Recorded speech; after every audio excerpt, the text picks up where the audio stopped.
Hi friends, Bill Hobson here. Thank you for checking out the video version of The Big Impact, where we share with you inspiring and uplifting conversations each and every week. Just a quick reminder that you can listen to every episode we've ever done of The Big Impact in audio form by subscribing to our podcast on Apple Podcasts, Google, Spotify, Stitcher, iHeartRadio, wherever you get your podcasts. And you can go back for free through every episode we've ever recorded in our archives on the website at bigimpactradio.com. We have some really powerful conversations, and we're going to add to that inventory, that archive, that library today, as I introduce you to a Billboard Top 40 songwriter and artist and a best-selling author. Jennifer Shaw has written a kid's book called Dumplings Mean Family, and it's the story of adopting 3 kids that added to the 3 they already had. And it's a powerful story, friends. I hope you'll stick around as we introduce you to Jennifer Shaw today on The Big Impact. The conversation we are about to have here on The Big Impact is one that's especially personal and exciting for me. Over the years, I've told my story a number of times in different audience settings of being 6 weeks old when Bill and Mary Hobson somehow, I think divinely appointed, adopted me out of an adoption agency in Detroit. And in that time, back in 1968, it was the way that adoptions were normally done. The idea of international adoptions, I think, was very much a rarity if it happened at all. And I'm happy to welcome onto the program Jennifer Shaw. She is an award-winning singer, a 5-time top 40 Billboard artist, and we could talk about the music part of Jennifer's life here at great length.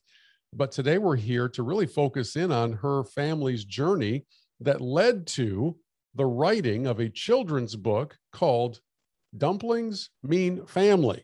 We'll define that for you here in a few moments. First, let me say hello. Hi, Jennifer. Thanks for joining us. Well, thank you for having me. It's great to be here. Well, and I promise not to hold against you the fact that you're in Columbus, Ohio, and I am a Wolverine. So we'll have a civil conversation, even though at this time of year, that's a little bit difficult. I think we can be friends. I think we can bridge the gap. I appreciate that. Your journey is a fascinating one, just from a professional standpoint, as a music artist, and then as a mom and as a wife, and as someone who now is an author, as you work through all of these different stages of life, the elements that make up the journey. Did you ever see a time when you were going to adopt children from China and go through that unique experience? Yeah, no, never. Never. In fact, our joke is it's kind of hilarious that I have as many kids as I have now, because I never really liked children growing up. Like, you would expect, like, I was the kid babysitting all the time or something. And I would say, like, I would babysit and I would feel a moral imperative to keep your kid alive, but I wouldn't, no one would have a lot of fun.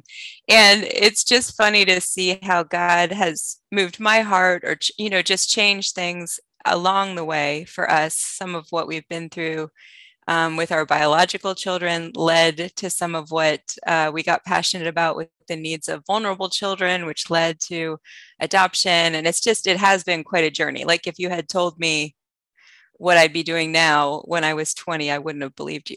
So, well, let's unpack that a little bit. What was happening in the life of your family that eventually led you to have this burden and this calling to adopt more kids?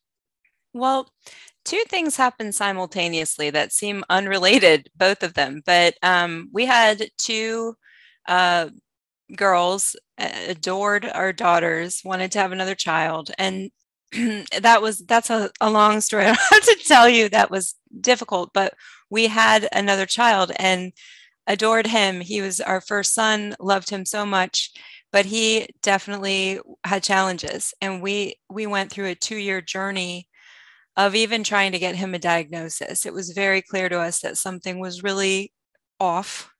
He couldn't speak or eat or play or be touched. He wouldn't go outside. He was basically just not functional. And And at the same time that that was happening, which was a very devastating, difficult couple of years where I just felt like a failure as a mom. You know, here I was, I'd had my two girls and loved that more than I could have ever considered possible.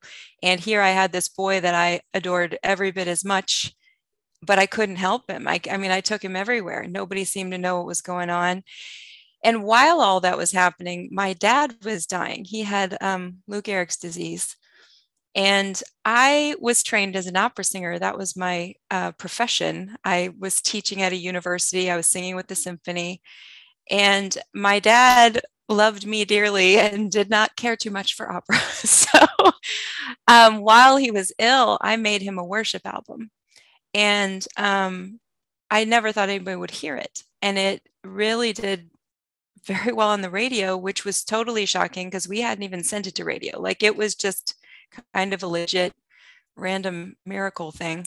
And so those things kind of collided where my son did eventually get a diagnosis, and what he had is extreme sensory processing disorder, which is related to autism. So if you're autistic, you have it, but you can have it and not be autistic, which was the case with our son, but it was so extreme.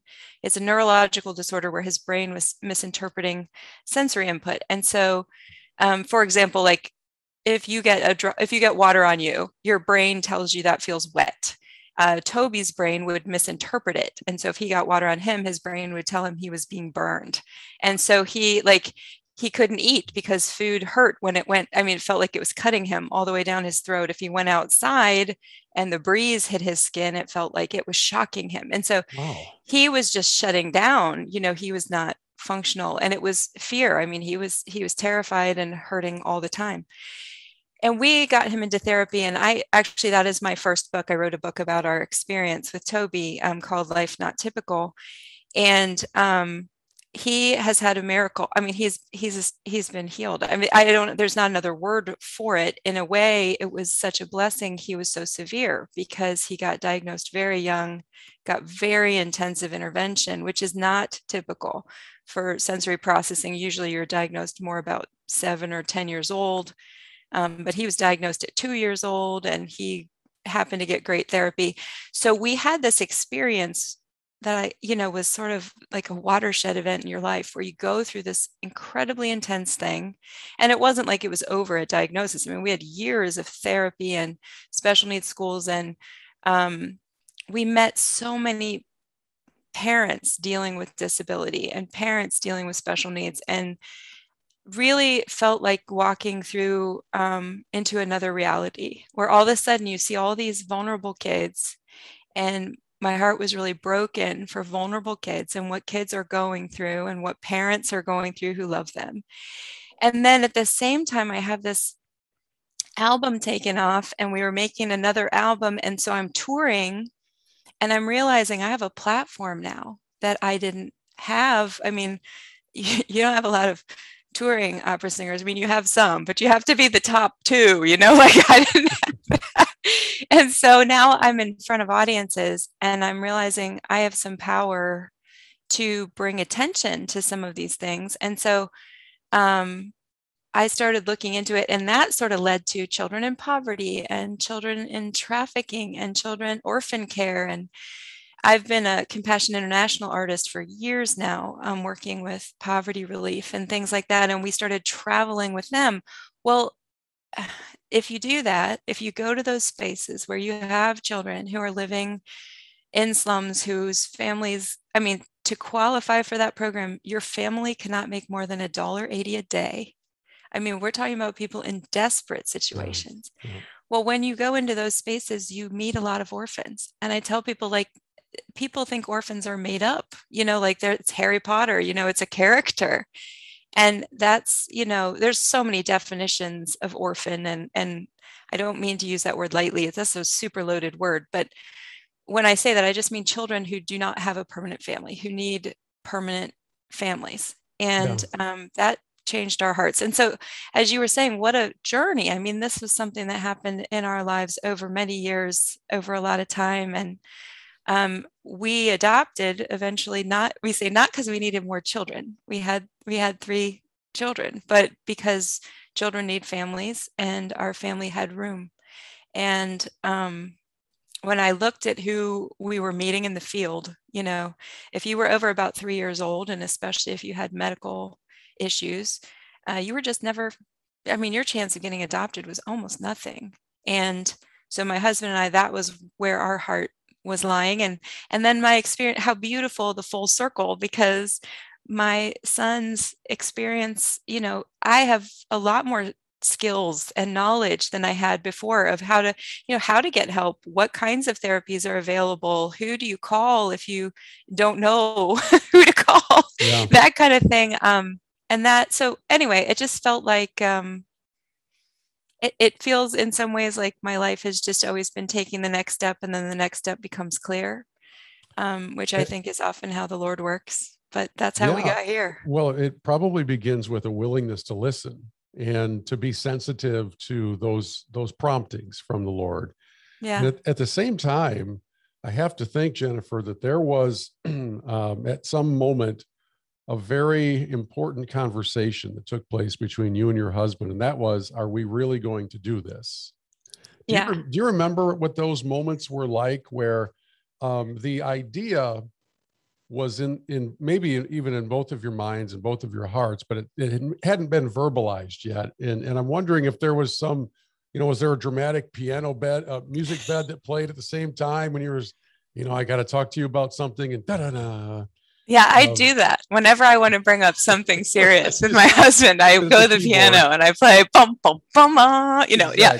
No, it's funny too that you say that, because that's been such a big part of the journey.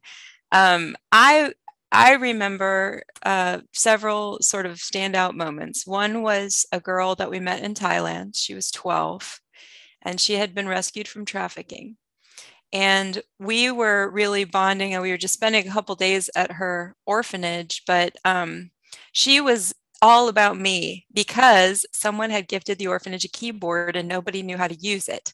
And I came, and here I have a degree in piano. So I bought her a chord chart, and I'm on the whole orphanage. I bought it and put it on the wall.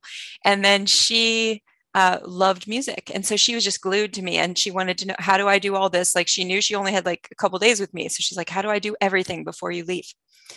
And she was amazing and just kind of broke my heart. I loved her. It sounds dumb to say that in 2 days but I fell in love with her. Doesn't sound dumb to me. I've had a similar experience in Peru, and I'm telling you, I could not speak for a couple of days without falling apart. Yeah. Just because I held this little girl for an hour and a half. I was gone. Yeah. So you understand. And I came home, and we actually looked for quite some time into ways that we could adopt her, which we couldn't, because U.S. citizens can't adopt in Thailand at that time. I don't know what the law is. Actually, now we can, but at the time we couldn't. And looked into, could we, sponsor her in some way, bring her to go to school. Like, it was lots and no avenues available for us to help her. But that trip was the first time I thought, we should look into this. And I brought that up to my husband, and he was not on the same page. And I tell people a lot, if you're considering this, like, it would be really dumb, just to be blunt, to adopt if you're not on the same page with your spouse. Like, you guys need to be on the same page, because this is, I will say, one of the hardest things we've ever done. And if you don't want to be the one dragging your spouse along. So I talked to him about it. And his main concern, which I thought was actually a cool concern, was we were at the time, because I was on the road with Compassion, I was getting so many kids sponsored.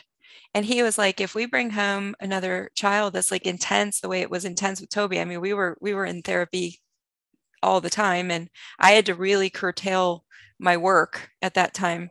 And he was like, if you have to stop doing that, like, he's like, I just want to pray through that, because that's a lot of kids we won't get sponsored. And, and he, that's a legitimate thought. And so I got to the point, like I was kind of bugging him about it. And I thought, no, I'm not going to bug you anymore. Like this is, we just need to be on the same page. So I'm going to pray about it. And God's either going to change your heart or he's going to change mine. But I'm just going to pray that we get on the same page, and then it'll be clear, because I don't want this to be something just I want, I want to be where God wants us. So I did. And it was like 2 years. I didn't talk about it. And so after the first year, I was like, okay, I think I have my answer. I think the answer is no. And so I started to pray that I'd be content and that I wouldn't want to adopt. And then about a year after that, we were in Nicaragua on another trip, and we were coming home, and my husband gets on the plane and he says, you like the aisle, right? Okay, I'll take the window. Well, like, we need to adopt. And I was like, what? Like, where did that come from? And he was like, no, he goes, it's been on my heart for a while. And I'm like, and you knew me well enough not to mention it because you knew I'd jump all over. But he had a quiet time that morning that he said he'd been thinking about it for a while. But his quiet time, he read Jesus' words where he said, do you love me? Then feed my sheep. And he said, it's not like I haven't read that 100 times. He said, but it just hit me differently. And he said, I just have this urgency. I have a burden and we need to get moving. And I was like, well, I haven't talked to you about this for 2 years. So don't give me like, let's get home and get moving. Like, 2 years. I mean, that's a considerable amount of time to ponder and to wonder if these things were actually going to happen. So when that conversation did take place and you discovered that you both had the same passion, it's not an automatic that this stuff happens easily from that point. My understanding is through a number of friends that my wife and I have that have adopted children from China, the logistical hurdles are kind of like Olympic hurdles. You've got to really pour yourself into it big time. Let's skip ahead in the story a little bit and kind of walk us through. Okay, we decided to do this. Now what? Yeah. Well, now what? I mean, I think the first thing is we knew as a couple, we were committed to waiting children. Waiting children is a designation of child that means they're paper ready, but they're not placed and they're waiting. And if you look at, there's a couple main reasons people choose to adopt, one of which would be if they can't have children. And so the lines for babies are quite long, but we weren't interested in that at all. We were like, we want people to have babies. If they want babies, we were more concerned with giving a child a home who maybe would have a harder time finding one. And so we were committed to waiting kids, but there's thousands and thousands and thousands of waiting kids. Like, how do you know? Because you can look at those files. It's not like you get matched blindly. Like you can look. And so we had a very cool experience being matched with our first adopted son, Noah, because I got immediately very scared. If you start getting educated about adoption, especially older child adoption, there's a lot of trauma involved and there's a lot of unexpected things involved. And I was just getting scared. And so I was busy telling the Lord what I could handle. And I had thought that we would do, like maybe a young sibling pair, young healthy sibling pair from at the time we were looking in Uganda because we had done some work in Africa and we're just interested in that. And the agency we were using had their waiting children alphabetical by country. And so she had sent me, she said, well, we have this sibling pair on our page, go look at them. They're in Uganda. But I had to scroll through all their waiting children. Oh my goodness. Because U is at the end of the alphabet and C is at the beginning. So I had to scroll through all the Chinese kiddos. And I just felt like the Holy Spirit was tapping me on the shoulder and saying, stop, you look at that boy. And I did. And I looked at Noah and I didn't know at the time that was the first time I saw him. And he was 9.5. That was way older than I was thinking. And he was in China, which was a whole different continent than I was thinking. And he was a single child when we were thinking sibling group. And he had a description that sounded just like Toby. Actually, I thought, oh man, they'd be good friends. But right at the end, it said he had a very serious heart condition. And I was really scared of that. Mm-hmm. And so I literally shut my computer and I told the Lord, that's too hard. And then 2 days later, I was on a clearinghouse of waiting kids looking for a different sibling set. And the search function wouldn't work and wouldn't work and wouldn't work. And so I started scrolling, looking for these kids. And I felt like, stop, look at that boy. And I was halfway through the description before I realized it was the same kid. It was just a different picture. And so that was when we were like, oh, maybe we're going to China. As you described that experience, I want to make sure our audience understands the scope of the need internationally, globally. Yeah. You're scrolling through a list. It's in these days of Amazon and Walmart Plus and all those things where you can go online and check a box and it will be delivered to your front door. We are somewhat immunized to the concept of lists or inventory, because even when there's a supply chain backup, it seems like we can find things on a list somewhere and we can get them delivered because that's what we do in America.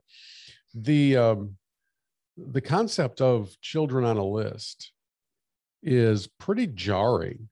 Really. I mean, I'm glad it's organized. I'm glad there are organizations all around the world that care and are doing what they can to help these kids who are otherwise completely forgotten. But it is kind of a jarring concept to think about being able to scroll through the list, isn't it? I think you're hitting a really important point. I don't think we should ever lose that feeling. I would cry. You're going to make me cry right now. Children shouldn't be on a list. It's not like adopting a pet. I remember finding that very jarring is a good word. I think disturbing. It was very disturbing. And yes, the scope, I mean, to give you an idea, and I haven't checked in a month or two. I check every once in a while, but that second list I was talking about is called Rainbow Kids, and rainbowkids.com is like a clearinghouse where the different agencies in the US can list the kids that they have, because if there's a kid that is a better match for your family, but they're not with your agency, they can trade files and things to facilitate that adoption. And last time I looked, they had almost 4,000 kids listed. And that's just such a small, tiny percentage of the children in the world who are orphaned and need families. That's like to get on that list, which is a horrifying list, is like hitting the lotto for a kid who's looking for international adoption, because so many kids never make that list. So many kids never get to an agency. So many kids never get to a place that could even begin to help them. And so, yeah, I think that's really valid, that we need to not lose that sense, because these are people with value, and they're not, they're not an item on, like you were saying, they're not inventory, they're people. It's not a gallon of milk. It's not a rescue pet. This is a human being created in God's image. And it's just mind-blowing to me to see the path that they've been put on, largely through absolutely no fault of their own. I mean, that's never from a fault. Yes. And that's when I take my book to a lot of public schools now. And that's something I always say, because I'm aware that I'm talking to kids always in my audience who have been adopted or in the foster care system currently or whatever. And you always make the point, like, there's never a situation where a kid is in that situation because of anything the child did. Right. That's not why they're there. It's always the adults or the government or the weather or a war, or, I mean, there's always something, but it's never the kids, ever. And how powerful a message that is to say and to drive home to a kid who maybe has been told differently. Yeah. Maybe somebody in anger in an abusive situation has said, well, if you were just this or this, you would.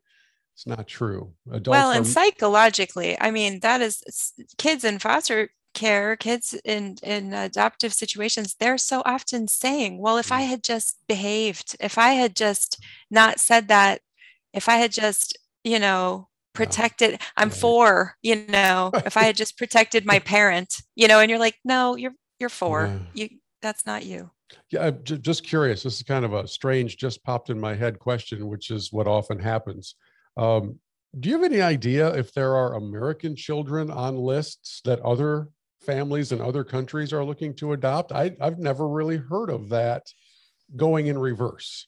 I think there is, but only for like kinship. I could be wrong about that, but Yeah. let's say, they will facilitate an American international adoption, but it's usually a kinship adoption. So if you have an aunt and uncle in Amsterdam, they might help you Gotcha. be internationally adopted, that way. But I'm not 100% sure of that, so don't quote me on that. But I definitely have seen international adoptions leaving the U.S., Yeah. but usually for kinship. I am holding in my hands the book, Dumplings Mean Family. Jennifer Shaw wrote it, her first children's book. And this was a collaborative effort with, I believe your daughter did illustrations, and Yes, you're my telling the oldest. story of the growth of your family and a unique experience that led to this unique title. So Dumplings Mean Family. Take us into what this is all about. Well, when we, as I said, I wrote a book about Toby. So when we adopted, everyone was saying to me, when are you writing the book? When are you writing the book? When are you writing the book? And I was like, the more I thought about it, the more I was like, I can't, like never, I can't, because it's not my, it's my story, but it's my kid's story. And my number one priority has to be their privacy and their feelings of safety in my home. And I could write a book that would break your heart, and bring a lot of awareness to adoption issues and orphan issues and needs of vulnerable children, but I would have to do it at the expense of mine, and I can't do that. So, but it was very frustrating when you're like, but there are kids who, if we could tell our story in certain ways, maybe those kids would get, families. And I mean, we've had quite a few people adopt because of our story that I know of. And so I'm like, Lord, I want to help more kids find families. How do we do it? How do we navigate that? And then one day I just had this idea. I was like, oh my gosh, if we did a kids book, it would be a book for families to read together as families. We can kind of allude to some of these issues without going into the nitty gritty, details that would be. And so I actually immediately took the idea to, we call them the littles and the bigs, because the bigs are my bio kids and the littles are my adopted kids. But I took it to them and I said, what do you guys think? Oh, because we have 3 now. I didn't even say that. We have 3 Right. adopted from China. Yeah. Yeah. They, one was 9, one was 8, and one was 6 when they were adopted. 3 different trips. 2 trips, because they just changed the law. My second 2 were adopted at the same time, Okay. but they didn't know each other. They met on that day, but at that time you could get special permission if you jump through a few more hoops. Wow. And we did. And then literally that law changed the week before we went. It was very scary. We weren't sure if they were going to. What year was all that? When did you bring home the second and third kids? 2017. Okay. So now things happen in such a rapid fashion. I mean, we're talking 4 years ago, for goodness sake. Yeah. Yeah. And now, obviously it's just heartbreaking what's happening with Chinese adoption right now, because COVID has just shut the country down. And Right. that's a whole different topic. But I took it to my kiddos and I said, what do you think about this? How would you feel about this? Because it'll be about you. And they loved the idea, actually. And because I told them the story, I was like, they're like, what's it going to be? And I was like, it's going to be about food. It's going to be basically about culture shock is what it's going to be about. And they were like, yeah, we love that. And now they love the book. They call it our book. They think it's so cool. And then how handy that my oldest daughter was just finishing her degree in illustration. So I said, hey, hun, what do you think? You want to do this together? And that was just sort of a dream, because, obviously I know her well, she knows me well. And when I thought about the story, I pictured it in her art. Like, she has several styles, and there was one style that I was like, that's it. Like, that's what I want. I want it to look like that. And I took it to her and she was like, I was thinking this. And I was like, good, because that's what, Wow. And then we'd talk about each page and we'd have the exact same idea, except hers would usually be better because, she's an artist and stuff. But it was just so fun. Like, it was so fun. But yeah, so the story is, the trick, this is the same trick with a good song. You need a good idea, but it needs to be small enough. Like it needs to be focused, right? So that you can tell, like, do it well in the 3 minutes you have in a song, do it well in the 32 pages you have in a children's book, right? And so I picked dumplings kind of as a metaphor, but also because that was the first thing. Like I remember my son asking me for dumplings when he came here. And I sort of offhandedly just said, oh, I don't know how to do that, because I didn't. And his face, he looked like I had kicked a puppy or something. I mean, he looked like everyone eats dumplings in China. This is like the grilled cheese of China. He wanted a taste of home, right? Yes. Yeah. And it's not hard there. I mean, it would literally be like me saying, I don't really know how to toast. Like he was sort of like, is she going to be a competent mother? Like you could just see, I don't know if I can trust this woman to raise me. This is your audition, Yeah. Got to make the cut. And it's also a family thing. In China, often you make these for holidays and they're a pain in the bum to fold. So people make a whole bunch of filling and then the family sits around and they fold them all together. We call them dumpling parties at our house. We just sit around and we fold dumplings. And he had seen that on TV. And every Chinese New Year, that's all what all the people are doing on TV. And he had dreamt for 9.5 years of a family. And he just had this picture in his head that when he got a family, this was part of it. This was something that he was going to get to do. And so in that, it was like this split second moment where you realize, oh, this request means a whole lot more to you than I realized. And you've lost so much. I mean, when they come here, they lose their culture, they lose their country. I mean, fortunately, we've been able to keep his language, but that was even a struggle. Like all those things he loses. And I'm thinking, this is something you don't have to lose. You don't have to lose this one. We can figure this out. And I fortunately have some really good friends, a couple of families that we are very close with who are Chinese, and one in particular who is from a city close to his home city. So I started with her and said, help me know what he's remembering, because he's only 9. It's not like he came with recipes. He doesn't know what he remembers. And so the book is, that's where we got the title is Dumplings Mean Family, because to them, it was a message that said, what you are missing is important to us, that we're going to take when you come here, it's not like you get to do all the changing. It's not like you have to come and just become American and become exactly like our family's culture, that our family is different because you're in it, and that's better. And so we are American and we are Chinese because our family is American and our family is Chinese. And so that was just a message that I also think is so valuable. Our culture is so divided right now. Right. The book, I wanted it to be joyous. I feel like this is a super serious conversation, but the book is happy, and we wanted it to be joyous and to be like, we are a family. Like the first year my 3 kids were all home, the first year was the hardest thing I've ever done in my whole life. But I have had a front row seat to watching redemption and watching God knit us together. And now Noah's been home 5.5 years. Ethan and Anna have been home 4.5 years, and we are just a family. We're just, and it's pretty amazing. Well, that's what I wanted. I wanted the book to be that. I wanted people to see that. Yeah, I would have to think that you have opened up a lot of eyes and hearts to this whole concept of expanding your family by reaching out to someone in need, as you have these unique platforms through compassion and through your singing. And hopefully, as we all get back into real life in front of concert audiences and things like that. And as you compare the effort required between writing a top 40 Billboard song or a children's book, which one's the more heavy lift? Oh, that's an interesting question. Okay, I'll tell you, my producer said to me 100 years ago when I first started going, I have one producer who's done my last 3 albums. And he said to me at one point, he said, well, if you don't have a song in 4 hours, you don't have a song. And what he means by that is, if it doesn't have to be done, but if you don't have an idea that turns into a song that you are really excited about in a couple of hours, you're working too hard. It's not going to come naturally. It's not going to be a great song.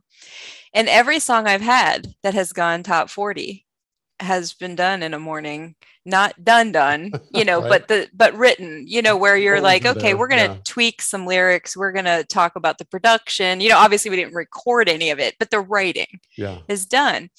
And that's how this book came out. So I literally had this idea in the shower and I was so excited.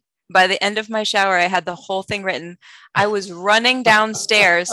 I ran downstairs and I was just scribbling it across paper to get it down before I lost it, because I record things on my phone all the time.